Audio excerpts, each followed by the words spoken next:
What's up, guys? This is Leon, the Paperback Maniac, here to review another vintage paperback horror novel. Tonight, we are looking at Mutants Amok by Mark Grant. This book is the first novel in a 5-part series, all put out by Avon in 1991. Apparently, Mark Grant is a pseudonym for the authors David Bischoff and Bruce King. Now, I know absolutely nothing about the latter writer. David Bischoff is a science fiction writer who's probably best known for his novelizations. He wrote tie-ins for books like War Games, The Blob, Gremlins 2, The New Batch. So, yeah, I will go ahead and begin by reading the synopsis from the back cover. A future gone mad. They had been bred as the perfect killing machines. Mutant warriors, vicious, fearless, and unstoppable.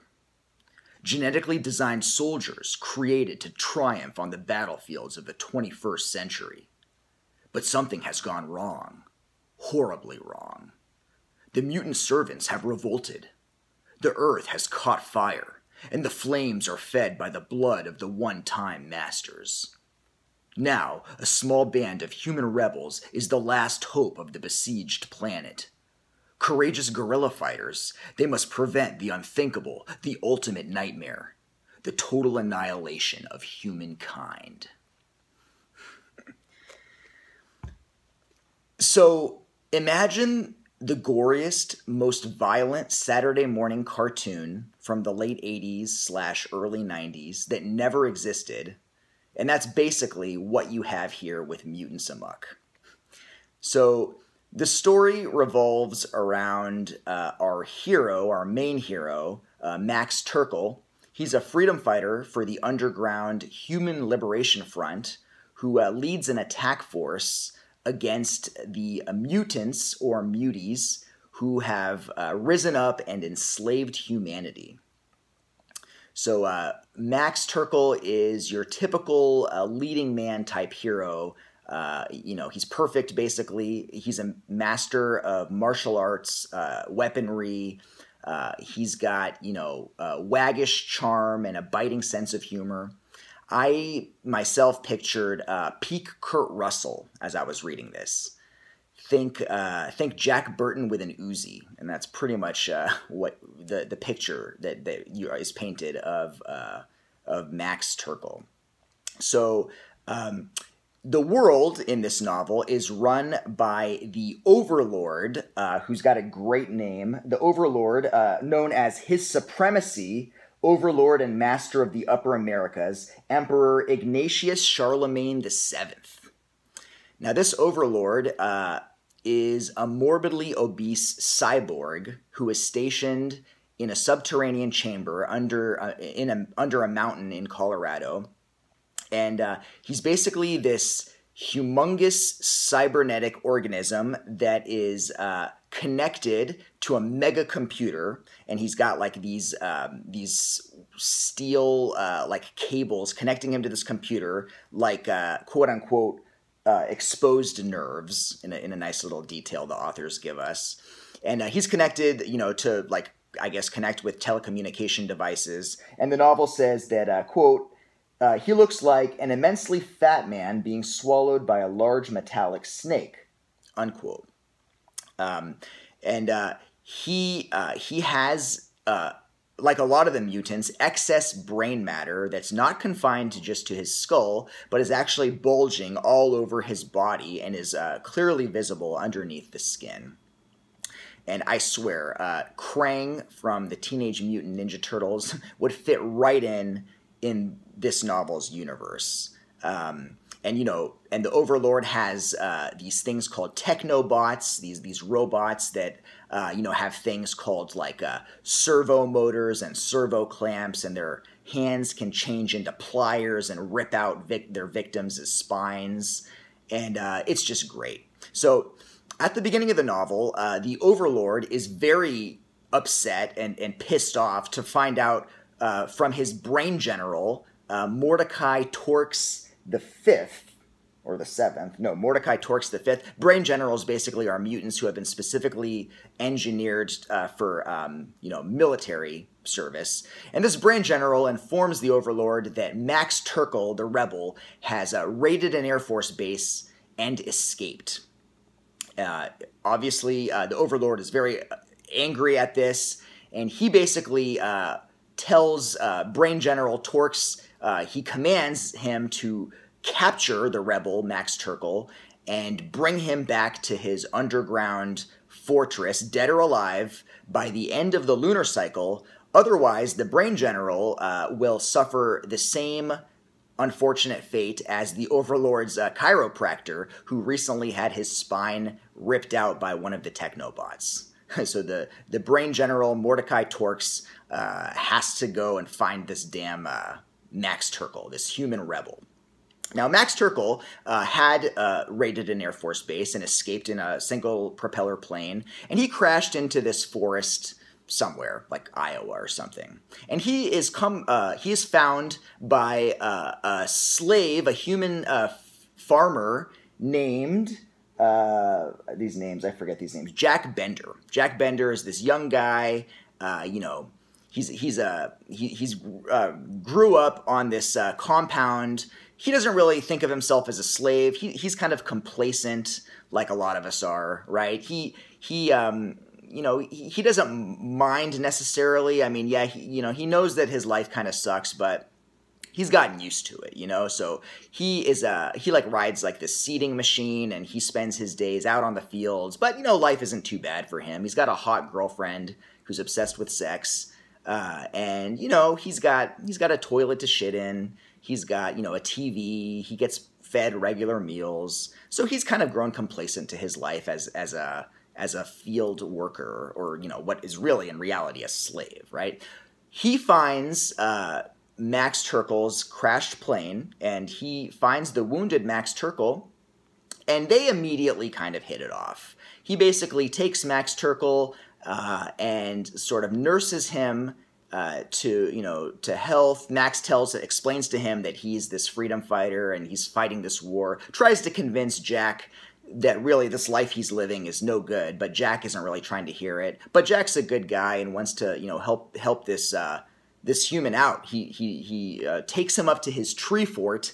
He's got this secret tree fort in this tree.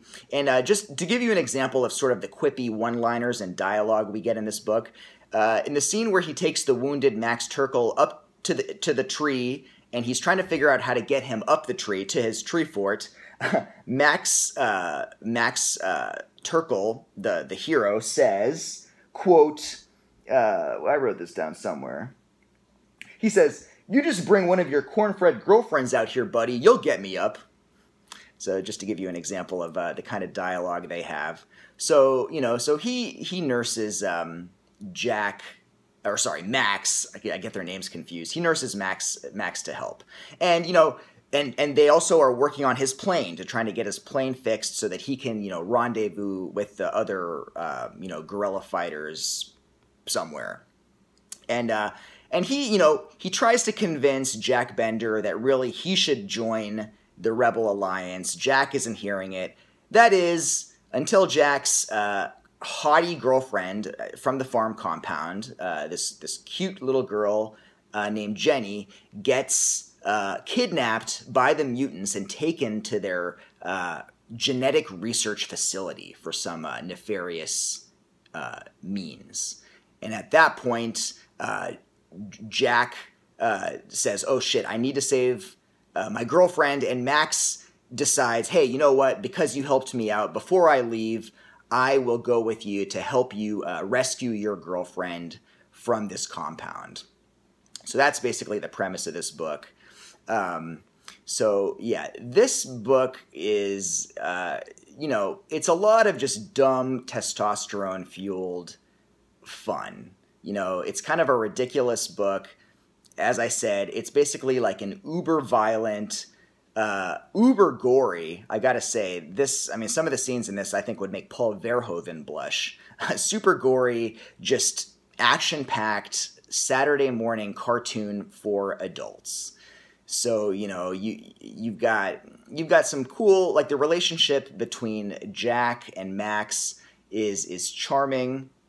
Got some really cool scenes here. I mean, obviously the mutant stuff is the best. Unfortunately, I wanted more mutant action. I mean, this is the first book in a 5-part series, so I'm sure that, we get more of it. But the little bits that we do get are really cool. I mean, there are just, the world building is cool too. I mean, they've got these things called crusa mutants, for example, these large hunchbacked mutants who go around bearing these wooden crosses so that they can crucify humans that they find whom they're interrogating. There's also a pretty cool death match scene between a human and a mutant with chainsaws, a chainsaw gladiator death match, which was a lot of fun. And just like the whole idea of, these mutants with kind of overstuffed brains, they've got these huge brains bulging out of their bodies and these translucent sacs. Just kind of very inventive and just cool ideas. It feels like it was dreamed up by an over-caffeinated 12-year-old, but in the best ways, right? And, like the climax at the Mutant Genetic Research Center is just fucking crazy, and it just goes so gleefully and gorily over the top. I mean, you've got, like, sentient humanoid computers with metal tentacles. You've got, mutants falling into vats of acid and having their skin sort of dissolve and having their excess brain matter melt away. Just a lot of just crazy, over-the-top, fun late 80s / early 90s goodness. Now, I'm giving this a positive review. I mean, obviously, it's not perfect. I mean, the book is, sort of sexist. I mean, like the one female character in the book, Jack's girlfriend, is sort of this very vacuous and sex-obsessed girl.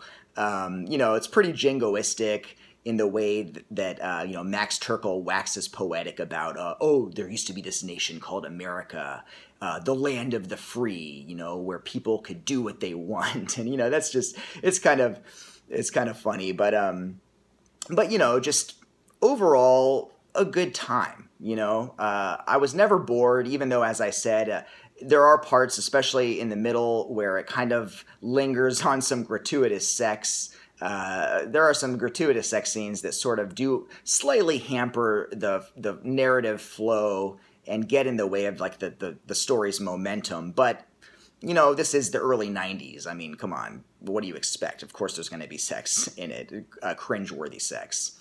But, yeah, I mean, just fun stuff. No intellectual dogmas to tax your brain. Check your brain at the door, sit back, grab a bowl of cereal. Like I said, I just keep going back to this thing. It's like a Saturday morning cartoon with cartoonish violence and just ridiculous gore. I personally had a lot of fun with it, and I look forward to reading the rest of the series.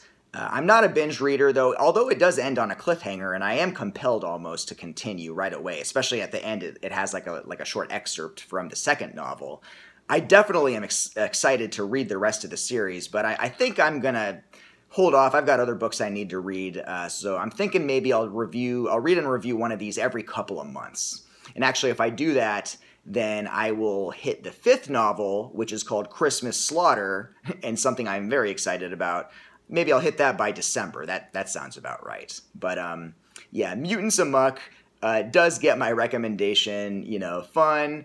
And actually, surprisingly, it is solidly written. I mean, it has some pretty cool imagery, like not always, but there are scenes that are good. Like one line that stood out was like early in the book, there's a line that was like, quote, pain creased him like a bent playing card.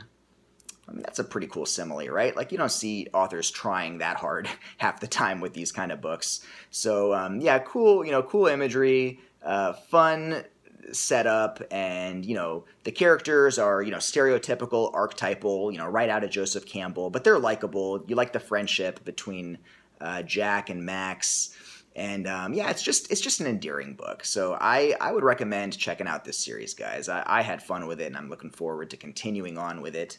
So yeah, that's Mutants Amok #1. Hope you enjoyed the review. So yeah, I'll see you guys next weekend. You know, May is upon us. I have this special thing planned for May that I'm super pumped about. So be looking out for the start of my May special next weekend. Till then, take it easy. Peace out.